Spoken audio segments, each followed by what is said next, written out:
Hello everyone, welcome to Q3 world. ഏവർക്കും ഹൃദയം നിറഞ്ഞ ഓണാശംസകൾ നേരുന്നു. ഇന്ന് നമുക്ക് വളരെ ഈസി ആയിട്ടും ഭംഗിയായിട്ടും ചെയ്യാൻ പറ്റുന്ന ഒരു ഓണപ്പൂക്കളം കേക്കിൽ തയ്യാറാക്കിയെടുക്കാം. ആദ്യം നമുക്കൊരു ഓണപ്പൂക്കളത്തിൻ്റെ ഒരു റെഫറൻസ് പിക്ക് ഒരു പേപ്പറിൽ വരച്ചെടുക്കാം.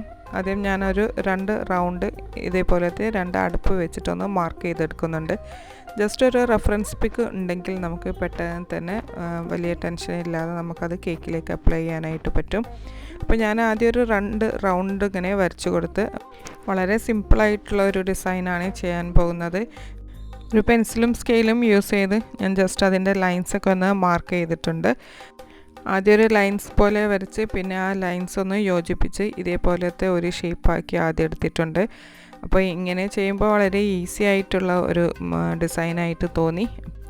ഇങ്ങനെ വരച്ചതിന് ശേഷം ഒരു കർവ് പോലെ ഒരു ഫിനിഷിങ്ങിന് വേണ്ടി ഇങ്ങനെയും ചെയ്തെടുത്തിട്ടുണ്ട്. അപ്പോൾ ഒട്ടും റിസ്ക് ഇല്ലാതെ വരച്ചെടുത്ത ഒരു ഡിസൈനാണ് ഇത്. ഇതൊക്കെ ആർക്കും ചെയ്യാനായിട്ട് പറ്റും.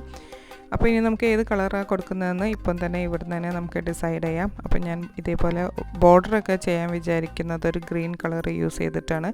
അപ്പോൾ ആദ്യം അതൊക്കെ മാർക്ക് ചെയ്യാം. ഫില്ലിങ്ങിനായിട്ട് ഇവിടെ യെല്ലോ കളറും പിന്നീട് ഒരു ഓറഞ്ച് കളറും 2 റൗണ്ടിൽ ഓറഞ്ച് കളറും അതിൻ്റെ ഉള്ളിലായിട്ട് റെഡ് കളറുമാണ് വിചാരിക്കുന്നത്. പിന്നീട് പുറത്ത് ഇതേപോലത്തെ ഒരു വയലറ്റ് കളറും കൂടെ ചെയ്യുന്നുണ്ട്. നമുക്ക് ഈ ഒരു ഡിസൈന് നമുക്ക് കേക്കിലൊന്ന് അപ്ലൈ ചെയ്ത് നോക്കാം. അപ്പം ഞാൻ ഈ കളേഴ്സൊക്കെ ചെയ്യാനായിട്ട് എടുക്കുന്നത് വിപ്പിംഗ് ക്രീം കൊണ്ടല്ല, ഡെസിക്കേറ്റഡ് കോക്കനട്ട് കൊണ്ടാണ് നമ്മൾ ഈ കളർ ഉണ്ടാക്കാനായിട്ട് നോക്കുന്നത്. ഒരു 1/2 kg കേക്കിൻ്റെ മേലെയാണ് നമ്മൾ ഈ ഒരു ഡിസൈൻ ചെയ്യുന്നത്. അതുകൊണ്ട് 1 ടീസ്പൂണോളം മാത്രം മതിയാകും. അപ്പോൾ അങ്ങനെ 4 സെപ്പറേറ്റ് ആയിട്ടുള്ള ഒരു ബൗളിലേക്ക് ഞാൻ കുറച്ചായിട്ട് ഡെസിക്കേറ്റഡ് കോക്കനട്ട് ഇട്ട് കൊടുത്തിട്ടുണ്ട്. അതിലേക്ക് നമ്മൾ നേരത്തെ പറഞ്ഞു വെച്ച കളേഴ്സൊക്കെ ഒന്ന് ആഡ് ചെയ്യാണ്. ആദ്യം എടുത്തിട്ടുള്ളത് ഒരു വയലറ്റ് കളറാണ്. ഇത് ഷെഫ് മാസ്റ്ററിൻ്റെ വയലറ്റ് ജെൽ കളറാണ്. അപ്പോൾ ജെൽ കളർ മാത്രം നമ്മൾ എടുക്കാൻ പറ്റുള്ളൂ. ലിക്വിഡ് കളറാകുമ്പോൾ നമ്മുടെ ഈ ഒരു കോക്കനട്ട് നനഞ്ഞു പോയി നമുക്കൊരു പൗഡർ ഷേപ്പിൽ കിട്ടില്ല. അപ്പോൾ സ്പൂൺ യൂസ് ചെയ്ത് മിക്സ് ചെയ്യാനായിട്ട് നോക്കുമ്പോൾ അത് കുറച്ച് ഡിഫിക്കൽട്ടായിട്ട് തോന്നി. അപ്പോൾ നമുക്ക് കൈ വെച്ചിട്ട് തന്നെ നന്നാക്കി ഒന്ന് മിക്സ് ചെയ്ത് കൊടുക്കാം. അപ്പോൾ ആദ്യം ഒന്ന് കളർ ആഡ് ചെയ്ത് ജസ്റ്റ് ഒന്ന് മിക്സ് ആക്കിയതിന് ശേഷം നമ്മൾ കൈ വെച്ചിട്ട് തന്നെ നന്നാക്കി ഒന്ന് മിക്സ് ചെയ്തെടുക്കുകയാണ് ചെയ്തത്. അങ്ങനെ ഞാൻ ഈ 4 കളറും ഇതേപോലെ തന്നെ ഓരോരോ drop colour 1-2 drops colour add ചെയ്ത് ഇങ്ങനെ മിക്സ് ആക്കി എടുത്തിട്ടുണ്ട്. ഇനി നമുക്ക് കേക്കിൽ ഈ ഡിസൈൻ ചെയ്ത് കൊടുക്കാം. അപ്പോൾ നേരത്തെ എടുത്ത ആ 2 ടോപ്പ് യൂസ് ചെയ്തിട്ട് തന്നെ നമുക്ക് ആദ്യം പേപ്പറിൽ വരച്ചതുപോലെ 2 റൗണ്ട് ഷേപ്പ് ആദ്യം മാർക്ക് ചെയ്ത് കൊടുക്കാം. ഈ ഒരു വലിയ റൗണ്ടിൻ്റെ സൈഡിൽ ചെറുതായിട്ടൊരു ലൈൻസ് ഉണ്ട്. അപ്പോൾ ആ ലൈൻസ് നോക്കിയിട്ട് ഒരു ടൂത്ത് പിക്ക് യൂസ് ചെയ്തിട്ട് 1 ഇഞ്ച് സൈസിൽ ഞാൻ പുറത്തേക്ക് ഇങ്ങനെ ലൈൻസ് വരച്ച് കൊടുക്കുന്നുണ്ട്. അപ്പോൾ വളരെ ഈസി ആയിട്ട് തോന്നി. ഈ ഒരു ടോപ്പിൻ്റെ സൈഡിൽ തന്നെ ഉണ്ടായിരുന്നു അത് ഒരു പ്രത്യേക ലൈൻസ്. ആ ഒരു സൈസ് കണക്കാക്കിയിട്ട് വരച്ചപ്പം വളരെ ഈസി ആയിട്ട് ഇങ്ങനെ ഓരോ ഇഞ്ച് സൈസിലും ഇതേപോലെ വരച്ചെടുത്തിട്ടുണ്ട്. പിന്നെ ആ ലൈൻസ് നമ്മൾ ഇതേപോലെ ഒരു ട്രയാങ്കിൾ മാതിരി ഇങ്ങനെ ജോയിൻ ചെയ്ത് കൊടുക്കാം. അപ്പോൾ വളരെ ഈസി ആയിട്ട് ചെയ്യാൻ പറ്റുന്ന ഒരു ചെറിയൊരു ഡിസൈനാണിത്. ഇത് നമുക്ക് ബിഗിനേഴ്സിനൊക്കെ ട്രൈ ചെയ്ത് നോക്കാൻ പറ്റിയ ഒരു ഡിസൈനാണ്. പിന്നീട് ആ ഒരു വയലറ്റ് കളറിൽ ചെയ്യേണ്ടത് ഇങ്ങനെ റൗണ്ടായിട്ടും നിങ്ങൾ ജോയിൻ ചെയ്ത് കൊടുത്തിട്ടുണ്ട്. അപ്പോൾ നമ്മൾ ഈ മാർക്ക് ചെയ്ത ബോർഡർ ലൈനൊക്കെ ഗ്രീൻ കളറായിരുന്നു നമ്മൾ ആദ്യം വിചാരിച്ചിരിക്കുന്നത്.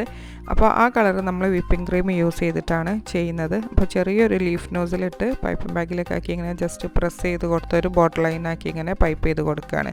അപ്പോൾ നമ്മൾ ടൂത്ത് പിക്ക് യൂസ് ചെയ്ത എല്ലാ ഒരു മാർക്കിൻ്റെ മേലെ നമ്മളിങ്ങനെ ജസ്റ്റ് ഇങ്ങനെ ചെറുതായിട്ടൊന്ന് പൈപ്പ് ചെയ്ത് കൊടുത്താൽ ശരിക്കുള്ള ഓണപ്പൂക്കളത്തിലൊക്കെ ചെയ്യുന്ന അതേപോലത്തെ ഒരു ഡിസൈനായിട്ടാണ് നമുക്ക് കിട്ടിയിട്ടുള്ളത്. ഇനി നമുക്ക് ഈ ഗ്രീൻ കളേഴ്സിൻ്റെ ഉള്ളിലൊക്കെ ഫില്ലിങ് കൊടുക്കാം. ആ ഫില്ലിങ്ങിനായിട്ട് നമ്മൾ ഓൾറെഡി കളറൊക്കെ തയ്യാറാക്കി വെച്ചിട്ടുണ്ട്. അപ്പോൾ ആദ്യം നമ്മൾ യെല്ലോ കളർ മാർക്ക് ചെയ്ത സ്ഥലത്ത് യെല്ലോ കളർ ഒരു ഏറ്റവും ചെറിയ സ്പൂൺ യൂസ് ചെയ്ത് നമുക്കിങ്ങനെ ഇട്ട് കൊടുക്കാം. അപ്പോൾ വലിയ സ്പൂണൊക്കെ ആകുമ്പോൾ പുറത്തേക്ക് പോകാനുള്ള ചാൻസ് ഉണ്ട്. അപ്പോൾ വളരെ ചെറിയൊരു സ്പൂൺ യൂസ് ചെയ്തിട്ട് നമ്മൾ മെല്ലെ ഇങ്ങനെ ആ കളർ ഫില്ല് ചെയ്ത് കൊടുക്കുകയാണ് ചെയ്യുന്നത്. വിപ്പിംഗ് ക്രീമൊക്കെ വെച്ച് ചെയ്യുന്നതിനേക്കാൾ വളരെ ഈസി ആയിട്ട് നമുക്കിങ്ങനെ ചെയ്യുമ്പോൾ ചെയ്തെടുക്കാനായിട്ട് പറ്റും. അപ്പോൾ ഡെസിക്കേറ്റഡ് കോക്കനട്ട് നമുക്ക് കയ്യിലില്ലെങ്കിൽ നമുക്ക് ഹോം മെയ്ഡായിട്ടും ചെയ്യാം. അപ്പോൾ അങ്ങനെ ചെയ്യുമ്പോൾ വളരെ ഈസിയാണ്. അപ്പോൾ ടേസ്റ്റിനൊന്നും വലിയ നല്ല ഫ്ലേവറുള്ള ടേസ്റ്റ് തന്നെ ആയിരിക്കും കേക്കിനും കിട്ടുന്നത്. അപ്പോൾ എല്ലാവരും ഒന്ന് ഇതേപോലെ ഒന്ന് ട്രൈ ചെയ്ത് നോക്കണം. അപ്പോൾ അടുത്ത കളറായിട്ടുള്ള ഓറഞ്ച് കളറും ഞാൻ ആ വലിയൊരു റൗണ്ടിൻ്റെ ഉള്ളിൽ ഫില്ലിംഗ് ആയിട്ട് ഇട്ട് കൊടുത്തിട്ടുണ്ട്. പിന്നീട് റെഡ് കളറും സെൻട്രലായിട്ട് വെച്ച് കൊടുത്തിട്ടുണ്ട്. അപ്പോൾ നമ്മുടെ റെഫറൻസ് പിക്ക് നമ്മുടെ തൊട്ടടുത്തുള്ളത് കൊണ്ട് നമുക്ക് വളരെ എളുപ്പത്തിൽ തന്നെ ഒട്ടും ആലോചിക്കാതെ നമുക്ക് വേഗം ചെയ്യാനായിട്ട് പറ്റും. അപ്പോൾ നമ്മൾ മുന്നേ ഒരു പ്ലാൻ ഉണ്ടെങ്കിൽ നമുക്ക് ഈസി ആയിട്ട് ഒരു ഡിസൈന് പെട്ടെന്ന് തന്നെ ചെയ്തെടുക്കാനായിട്ട് പറ്റും. അപ്പോൾ ഒരു വയലറ്റ് കളറും ഇതേപോലെ ആ 2 ഗ്യാപ്പിൻ്റെ ഗ്രീനിൻ്റെ ഗ്യാപ്പിൻ്റെ ഉള്ളിൽ വെച്ച് കൊടുത്തിട്ടുണ്ട്. അപ്പം ഒരു ഏകദേശം ഒരു ഓണപ്പൂക്കളം പോലെ തന്നെ ഒരു കേക്കായിട്ടാണ് തോന്നിയിട്ടുള്ളത്. ബാക്കി വൈറ്റ് കാണുന്ന സ്ഥലത്തൊക്കെ നമുക്ക് ഡെസിക്കേറ്റഡ് കോക്കനട്ട് കളറൊന്നും ചേർക്കാതെ വൈറ്റ് കളറായിട്ട് തന്നെ ഇട്ട് കൊടുത്ത് കേക്കിൻ്റെ സൈഡ് വരെ ചെയ്തു കൊടുക്കാം. അപ്പോൾ ഇങ്ങനെയാണ് ഒരു ഓണപ്പൂക്കളം ഞാൻ ഈ കേക്കിൽ സെറ്റ് ചെയ്തിട്ടുള്ളത്. അപ്പോൾ നിങ്ങൾക്ക് ഇഷ്ടമായി എന്ന് വിചാരിക്കുന്നു. ഇഷ്ടപ്പെട്ടാൽ ഇതേപോലെ ട്രൈ ചെയ്ത് നോക്കാനും നിങ്ങളുടെ അഭിപ്രായങ്ങൾ പറയാനും മറക്കരുത്. അപ്പോൾ പൈപ്പിംഗ് ബോർഡറായിട്ടൊരു നമ്മൾ നേരത്തെ എടുത്ത ഗ്രീൻ ലീവ്സിൻ്റെ ആ ഒരു പൈപ്പിംഗ് ബോർഡറും കൂടെ ചെറുതായിട്ട് കൊടുത്തിട്ടാണ് ഇങ്ങനെ ഫിനിഷ് ചെയ്തെടുത്തിട്ടുള്ളത്. കേക്കിൻ്റെ ബേസിൽ നമ്മൾ നേരത്തെ തയ്യാറാക്കിയ കുറച്ച് ബാക്കിയുണ്ടായിരുന്ന ആ വൈറ്റ് യെല്ലോ കളറിലുള്ള ഡെസിക്കേറ്റഡ് കോക്കനട്ട് കൂടെ ഇങ്ങനെ ജസ്റ്റ് സ്പ്രെഡ് ചെയ്ത് കൊടുക്കുന്നുണ്ട്. ആദ്യം സ്പൂണ് വെച്ചൊന്ന് ജസ്റ്റ് സ്പ്രെഡ് ചെയ്ത് കൊടുത്തിട്ട് നമ്മൾ കൈ വെച്ച് നന്നായി ഒന്ന് ഫിനിഷ് ചെയ്തെടുത്താൽ മതി. അപ്പോൾ ഇങ്ങനെയാണ് കേക്കിൻ്റെ ഒരു ഫൈനൽ ലുക്ക് വന്നിട്ടുള്ളത്. അപ്പോൾ ഇതൊരു എൻ്റെ ഒരു ട്രൈ ആണ്. അപ്പോൾ നിങ്ങൾക്ക് ഇത് ഇഷ്ടമായിട്ടുണ്ടെങ്കിൽ നിങ്ങളും ഇതേപോലെ ഒന്ന് ട്രൈ ചെയ്ത് നോക്കി അഭിപ്രായം പറയണം. ഇതിനേക്കാൾ കൂടുതൽ നന്നാക്കി വരയ്ക്കാനൊക്കെ അറിയുന്നവർക്ക് കൂടുതൽ നല്ല ഡിസൈനിലൊക്കെ ഇത് ചെയ്തെടുക്കാം. അപ്പോൾ ഈ ഒരു വീഡിയോ യൂസ്ഫുൾ ആയിട്ടുണ്ടെങ്കിലും ഇഷ്ടപ്പെട്ടിട്ടുണ്ടെങ്കിലും ഒന്ന് ലൈക്ക് ചെയ്യാൻ മറക്കരുത്.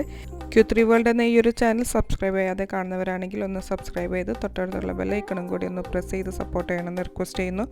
നല്ലൊരു വീഡിയോയുമായി വീണ്ടും കാണാം. Thank you for watching.